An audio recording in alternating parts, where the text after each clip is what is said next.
On another note, Detroit has become a no-fly zone. So, majority of the artists are not allowed here. And y'all don't send y'all people here. I'm sending them home with no jewelry, no clothes, and I'm keeping their wallets. We have Rick Ross right outside here tonight at about 11 o'clock.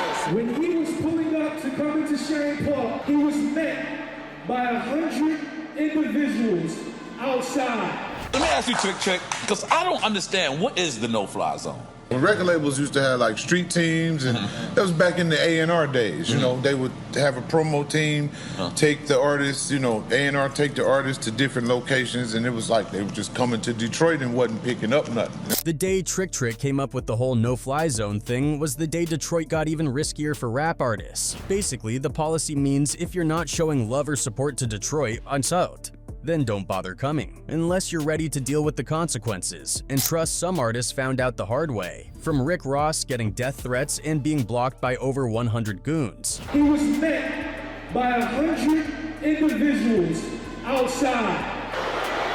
We have tried to pull every resource together and ask him to come back. He is in fear of his life. To Benzino, getting checked by Trick himself. Your bitch is getting real slick with that plan. Everybody not gonna play with your believe that, dog. Let's break it all down. So the whole no-fly zone thing really started gaining traction after a series of high-profile incidents where artists from outside Detroit were basically told, you can't just pull up here, make money, and bounce. Trick made it clear, if you're not showing love or giving back to the city, then don't expect a warm welcome. At its core, the policy was about respect. At least, that's how Trick framed it. According to him, the no-fly zone wasn't some move to stir up drama or press artists for clout. It was about protecting the local scene. He felt like major labels and big-name rappers would roll through Detroit, sell out shows, get their bag and dip, all without even thinking about the talent that was coming up right there in the city. When record labels used to have like street teams, and that was back in the A&R days, you know, they would have a promo team, take the artists, you know, A&R take the artists to different locations, and it was like they were just coming to Detroit and wasn't picking up nothing. They would charge the local artists to perform, and the local artists would bring 20, 30, 40, 50, 60 people sometimes to this event that will pay to get in. It's like, how is you charging them and they bringing you revenue? Trick saw that as a slap in the face to Detroit artists who were grinding with little to no recognition, and he wasn't going to let it slide. He said his mother's words stuck with him. If you don't like something, do something about it. So he did. He drew the line and basically said, you're either with us or you're not flying in at all. I kept hearing my mama say, you don't like it, do something about it. You don't like it, do something about it.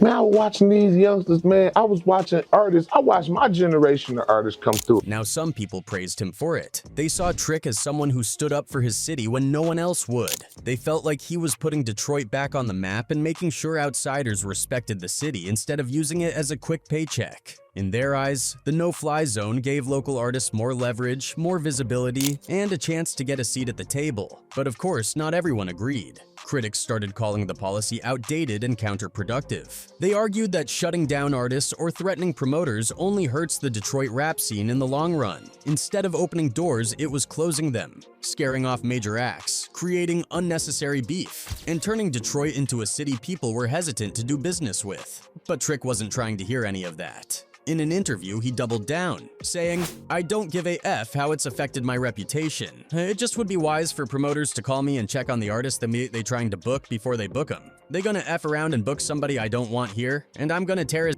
up when he gets here.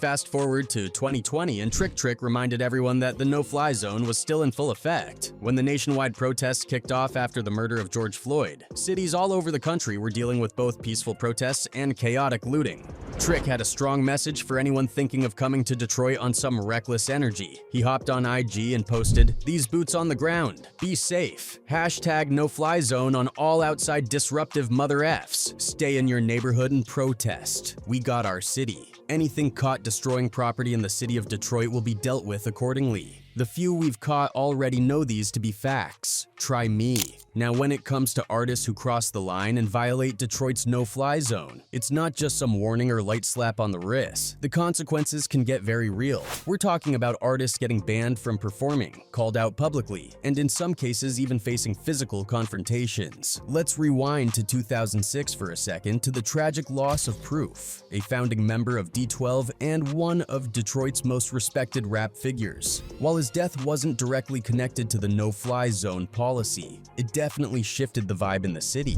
Proof wasn't just known for his lyrical skills. He was also a big brother figure to a lot of Detroit artists, including Trick. In fact, Trick has talked about how Proof used to drop gems about navigating the music industry and building a real career out of it. So when Proof passed, it hit the city hard. Proof was the cat that introduced me to the whole culture of hip hop. I didn't like I was a street. You know what I mean? I'm in the hood selling dope. Rap was the fun. After that, Detroit's hip-hop community became even more protective of its culture and legacy. The no-fly zone mindset got even stronger from that point because now it wasn't just about business. It was about honoring a fallen legend and protecting a culture that had already taken too many hits. Detroit wasn't just another stop on a tour. It became sacred ground for a lot of people. And if you came into the city trying to exploit it or disrespect it, you'd get checked fast. Just ask Rick Ross. In 2014, Ross was scheduled to headline Hot 107.5 Summer Jams concert in Detroit, but things didn't go as planned. When his crew pulled up to the venue, they were met by over 100 local guys, making it real clear Ross wasn't welcome. Reports say they surrounded his tour buses, blocked entrances, and basically shut it down before it even started. We had Rick Ross right outside here tonight at about 11 o'clock. When he was pulling up to come into Sherry Park, he was met by 100 individuals outside. We have tried to pull every resource together and ask him to come back. He is in fear of his life. Ross decided not to take any chances. He dipped. He later went on to deny everything, saying no one stopped him and that he's always good in Detroit, but folks on the ground saw it differently. You look safe, you look fine to me, you look excellent. But I have to ask you, okay, what is going on with you in Detroit? Just to make it clear, I never even made it to the venue. Okay. I never made it to the venue. Me and whoever this gentleman is, we never crossed paths. He never spoke with Rose, and I expect him to clarify that. And Trick's camp didn't stay silent either. His manager, Arthur Alston, actually confirmed that Trick had everything to do with that situation. In an email to MLive.com, Alston sent an official statement straight from Trick, and in it, Trick didn't hold back. He told people if they really wanted to understand what the no-fly zone was about, they should go to a minute, 17 seconds mark of his music video for the song No Fly Zone featuring Royce da 5'9". In the track, Trick lays it out plain. I created these laws, so I enforce them. All we're coming for is our portion. They don't want to do what we tell them, so we force them. With the full face of Timbs and Air Forces, get dead worse than be in a foursome. I treat you like the Catholic Church treat an abortion. We call it respect. You call it extortion.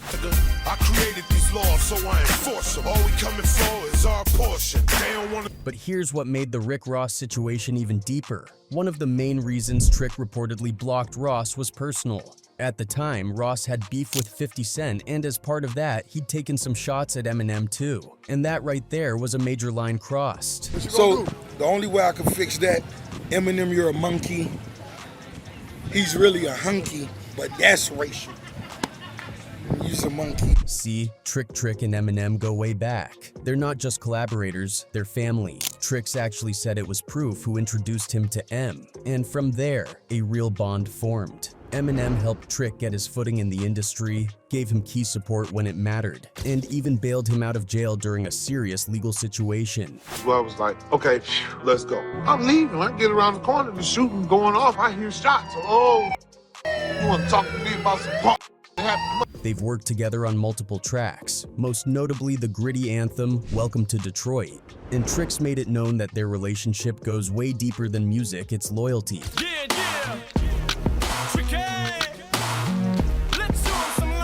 So when Rick Ross threw shade at M, Trick wasn't going to let that slide. And then there's Benzino, One of the people Trick seemed to directly call out during this whole no-fly zone era was Benzino. Now, if you've been following the long-standing beef between Benzino and Eminem, you already know that their issues go way back. But things really reignited in 2024 when the back and forth between them hit a whole new level of petty. It all started when Eminem dropped some fresh bars where he took shots at Benzino and even threw in a jab at Benzino's daughter, Coi Leray. But this doesn't bring me no joy to say. Guess that Coi Leray feeds in the toilet, eh? God. That didn't sit right with Zeno, obviously. He clapped back with a diss track titled Rap Elvis, trying to play on the idea that M is just another white rapper taking from black culture. That angle's been part of Benzino's argument for years, but this time he wanted to make it more dramatic, more disrespectful. So what did he do? He flew all the way to Detroit just to shoot the video for Rap Elvis in front of Eminem's restaurant Mom's Spaghetti. Hold up, I gotta get this. Crazy, man. In videos that quickly went viral, you can see Benzino pulling up to Mom's Spaghetti, walking in, tasting the food, and then throwing it out like it was trash. He even went as far as picking up the restaurant's signage board and putting it in his car like he was taking a souvenir. Oh, man.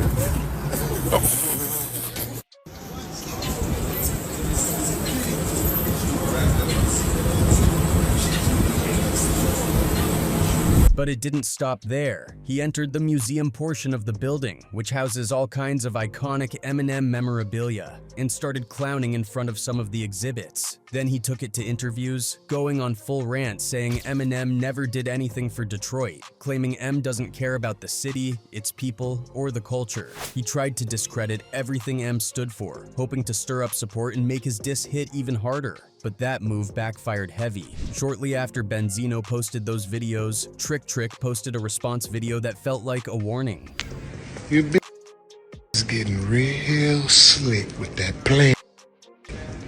Everybody not gonna play with you. Believe that, dog. People online quickly pieced it together and started saying Benzino must have waited until he was long gone from Detroit before dropping those clips. Because if he had still been in the city, he might have faced some real consequences for disrespecting M and pulling a stunt like that in his hometown. But it didn't take too long before Benzino started switching up his tune. Fast forward a little bit, and he ended up actually apologizing to Eminem. I got nothing against Eminem, Eminem can rap, but I care about us more. I don't want to go through, I don't want to talk about it no more. I don't want, for 22 years, every time I do an interview, they ask me about Eminem. Now for context, let's take it back to where this all started. The Benzino and Eminem feud kicked off in the early 2000s, right around the time Eminem dropped The Eminem Show in 2002. The album was a massive hit, critically and commercially, but when the Source magazine, which Benzino co-owned, reviewed it, they only gave it a 4 out of 5 mics. For most rappers, that's a solid review, but for M, it felt like a personal jab. He believed that he'd never get a 5 mic rating from the Source simply because he was white, and whether people agreed with him or not, that planted the seed for one of the most intense beefs in hip-hop media history. M didn't just sit back and eat it either. He started taking shots at the Source in interviews, distancing himself from the magazine, and ignoring Benzino completely during his 8-mile promo run. There was even an incident in Puerto Rico where Benzino reportedly pulled up backstage to do an interview, and M straight up refused to even acknowledge him. Benzino later talked about it in interviews like it was no big deal, and instead of letting it go, he fired back with a diss freestyle of his own, and from there, it was war. Later in 2002, Benzino decided to take his beef with Eminem to another level entirely. He dropped a diss track called Pull Your Skirt Up, and there was no mistaking who it was aimed at. Sign height before you ever met Dre. That's my little career, now you owe your life to. Not long after, Benzino kept the heat on with another diss record titled I Don't Wanna. At that point, Eminem was done playing nice. He responded with a vengeance. Eminem came back with a string of brutal diss tracks that basically dismantled Benzino piece by piece. Tracks like The Sauce, Invasion, and the now legendary Nail in the Coffin were lyrical nukes. M clowned Benzino's rapping ability, calling him washed and irrelevant. He dragged him for being way older and still trying to pose like a gangster. He exposed shady business dealings and straight up humiliated him for using the source as a personal attack platform. I would never claim to be no great Benzino, an 83-year-old. Benzino wasn't about to let that slide either. He clapped back with tracks like Die Another Day, and even did a parody version of Eminem's classic Lose Yourself called Better Lose Yourself. But instead of sparking support, those responses made things worse. That's when Benzino crossed a dangerous line. He took things beyond rap. In one of his songs, he made disturbing threats toward not just Eminem, but even his daughter, Haley. Tell Haley it ain't safe no more. Daddy better watch your back at The hip-hop community didn't take that lightly. Radio stations stopped supporting his music. Fans started turning their backs. His credibility tanked. Basically, Benzino went from being a loud voice in hip-hop to a walking L. And when the music wasn't landing anymore, Benzino started using The Source, the magazine he co-owned, as his personal weapon. He tried to ruin Eminem's reputation by running hit pieces, negative articles, and smear campaigns. But M kept firing back. He dropped Go to Sleep, another scathing diss, not just aimed at Benzino this time, but Ja Rule caught some stray bullets too. And just to rub salt in the wound, Eminem landed the cover story for XXL magazine, which just so happened to be The Source's biggest competitor. That sparked a whole feud between the two publications. Benzino kept swinging with more diss tracks like Fallin' Down, taking shots at both Eminem and 50 Cent. Benzino just kept throwing punches, dropping more diss tracks like Fallin' Down, where he came at both Eminem and 50 Cent. By that time, he and Ja Rule had started linking up more, united by a common enemy, 50, so they joined forces and released songs like Untouchable, teaming up for what they hoped would be the final blow to M and G Unit,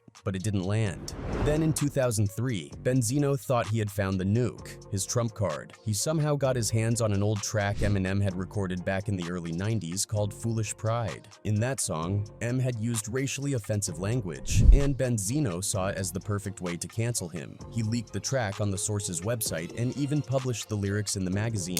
Well, foolish pride has a lot of things to say. You got foolish pride like you got. But it didn't work. Eminem immediately addressed the situation. He admitted the song was real, said it was made when he was young and angry after a bad breakup, and that he deeply regretted it. He apologized sincerely, and the fans believed him. The culture accepted the apology and kept it moving. So with that, Benzino's last major shot fizzled out. The hip-hop world had already made up its mind. Eminem won. Years later, the whole saga still haunted Benzino. In a surprisingly emotional moment on Drink Champs, Benzino broke down talking about the beef. He admitted that it had been weighing on him for over 22 years. He even said it damaged his relationship with his daughter, Coi Leray. According to him, she likely felt pressured to side with Eminem because the whole world was against her father.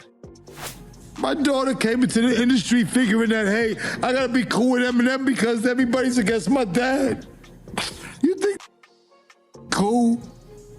Nah, man. And it didn't stop at Benzino. Trick supposedly banned other major names too, like Young Jeezy, Diddy, and a few more. And if you ask Trick about it, he still doesn't give a damn. Fast forward to today, and Trick's energy hasn't changed one bit. In a recent interview, he made it loud and clear. He's still standing 10 toes down on the no-fly zone. When asked about it, he didn't flinch. He straight up said he's not apologizing for anything, and that the rules still apply to this day. As far as I'm concerned, it worked, Trick said. My intentions were pure, though sometimes violent, but if you spare the rod, you spoil the child. If anybody had a problem with how I said ish were gonna go in my city, where I'm from it was going to go my way. Whether the city like it, the police like it, the music industry like it or not.